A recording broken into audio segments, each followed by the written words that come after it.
दोस्तों नमस्कार, स्वागत है आपका हमारे चैनल कानूनबाज में। दोस्तों आज हम बात करेंगे होम लोन के बारे में। बहुत महत्वपूर्ण विषय है, इसलिए वीडियो को अंत तक ज़रूर देखें। और अगर आपने चैनल को भी मेरे सब्सक्राइब नहीं किया है तो प्लीज़ सब्सक्राइब कर लें। और अगर वीडियो पसंद आए तो लाइक और शेयर भी अवश्य करें। दोस्तों अगर आप भी नया घर ख़रीदना चाहते हैं तो होम लोन आपके लिए काफ़ी मददगार साबित हो सकता है। होम लोन के लिए आवेदन करने से पहले आपको काफ़ी रिसर्च करने की ज़रूरत है। ब्याज दरों में मामूली सा अंतर भी लंबी अवधि के लिए होम लोन में लाखों रुपए की चपत लगा सकता है। इसलिए अगर आप होम लोन के लिए पहले से ही तैयारी करके रखते हैं तो इससे आपको काफ़ी आसानी हो सकती है। कई बार ऐसा होता है कि आपको बहुत सी औपचारिकता के बारे में पता ही नहीं होता। कुछ पेपर वर्क के बारे में हो सकता है कि आपको पहले से पता नहीं हो। होम लोन लेने से पहले तैयार रहने से आपको यह जानने की ज़रूरत है कि किन वजहों से आपका होम लोन रिजेक्ट हो सकता है। इसलिए इस विषय में जानना बहुत ज़रूरी है। दोस्तों अगर आपने पहला है कि अगर आपने कोई बकाया नहीं चुकाया है, जब आप होम लोन के लिए आवेदन करते हैं तो लोन देने वाला बैंक एनबीएफसी सबसे पहले आपकी क्रेडिट हिस्ट्री चेक करता है। अगर आपने क्रेडिट कार्ड, कार लोन या पर्सनल लोन आदि की मासिक किस्त या बिल चुकाने में देरी, डिफ़ॉल्ट की है तो आपकी क्रेडिट हिस्ट्री ख़राब हो सकती है। इस वजह से बैंक आपको होम लोन देने से मना कर सकते हैं। दोस्तों दूसरा है डिफ़ॉल्टर लिस्ट का पता चलना। कुछ मामलों में अगर आपके पते पर पहले रहने वाला व्यक्ति किसी लोन में डिफ़ॉल्ट कर चुका है तो बैंक उस मकान नंबर को डिफ़ॉल्ट लिस्ट में डाल देता है।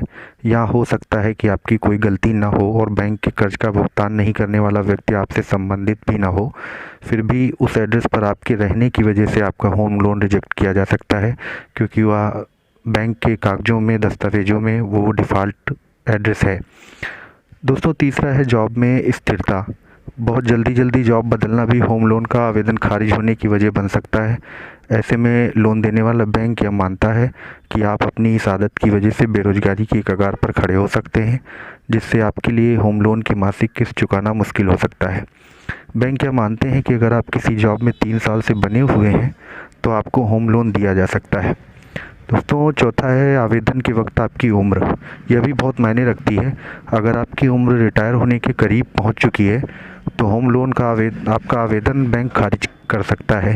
इसकी वजह यह है कि लोन देने वाला बैंक क्या समझता है कि रिटायर होने के बाद आपकी मासिक आमदनी घट जाएगी, जिससे होम लोन की मासिक किस्त चुकाना आपके लिए मुश्किल हो जाएगा। कुछ बैंक हालांकि आपको शॉर्ट टर्म लोन दे सकते हैं।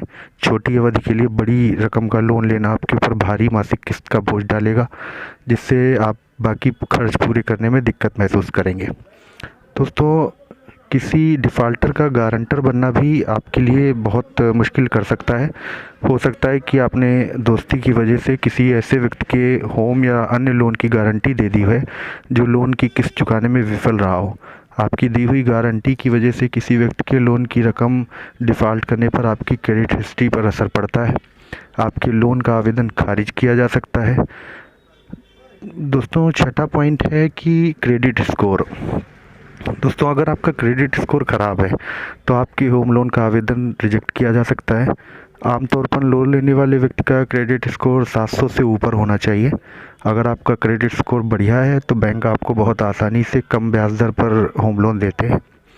दोस्तों अगर आपका आवेदन किसी बैंक द्वारा पहले से खारिज किया जा चुका है तब भी आपके सिविल रिकॉर्ड में लोन आवेदन खारिज होने का जिक्र हो जाता है। आपको किसी भी तरह के लोन के लिए आवेदन करने से पहले पता होना चाहिए कि आपका क्रेडिट स्कोर क्या है। अगर आपका क्रेडिट स्कोर ठीक नहीं है तो आप पहले ही इसे सुधारने के प्रयास करिए। इससे आपको एक फ़ायदा यह भी होगा कि आप दोबारा उस तरह की गलती नहीं करेंगे। दोस्तों इनकम टैक्स रिटर्न भी बहुत महत्वपूर्ण विषय है। हर साल आपको इनकम टैक्स रिटर्न फाइल करना चाहिए। आपको अपने नियोक्ता से फार्म 16 मिले या नहीं, आपको आईटीआर फाइल ज़रूर करना चाहिए। लोन देने वाला बैंक आपके पिछले 2 साल के आईटीआर का रिकॉर्ड चेक करते हैं। इसके बाद ही आपका होम लोन मंजूर किया जाता है।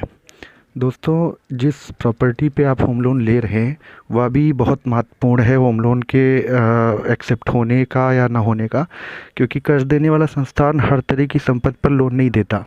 जिस प्रॉपर्टी की अच्छी रीसेल वैल्यू हो उसके बदले लोन आसानी से मिल जाते हैं।